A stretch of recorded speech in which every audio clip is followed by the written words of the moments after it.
इतना बड़ा धोखा किया काका आपने हमारे साथ।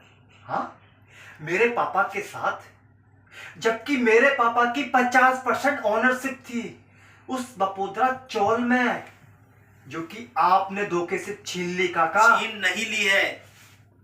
तू भूल गया है कि इतने सालों में तुम दोनों को, तुम्हें और भारती को संभाला है, नया बंगलो दिया है रहने, और तुम मुझे ये सब बता रहे हो। अरे शर्म आनी चाहिए तुम्हें। अरे शर्म तो आपको आनी चाहिए काका। हाँ, लेकिन अब हमें सब कुछ समझ में आ गया है।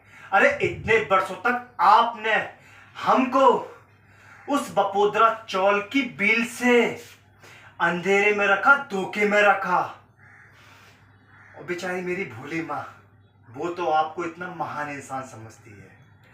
वो तो ये समझती है कि मेरे पापा के जाने के बाद कितना ख्याल रखा आपने हमारा। हर महीने जेब खर्च के लिए पैसे दिए, रहने के लिए हमको नया बंगला दिया।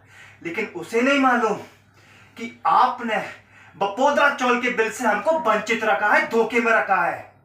बपोद्रा चौल जो कि मुंबई में है, उसकी कीमत आज की तारीख में 150 से 200 करोड़ है काका, समझे आप।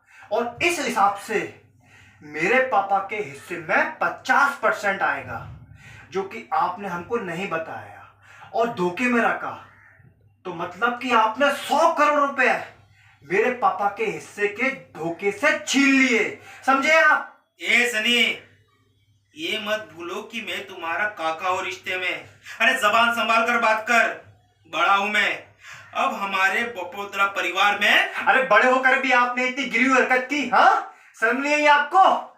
लेकिन अब हम चुप नहीं बैठेंगे, ये मामला कोर्ट में जाएगा। अब आपके पास काका दो ही रास्ते हैं।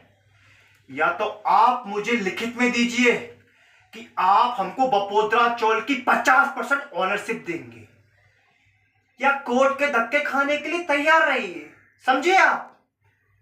और तो और, अगर ये मामला कोर्ट में गया ना काका, तो बपोद्रा चौल की डील होने से कोई नहीं रोक सकता। गलत हो गया।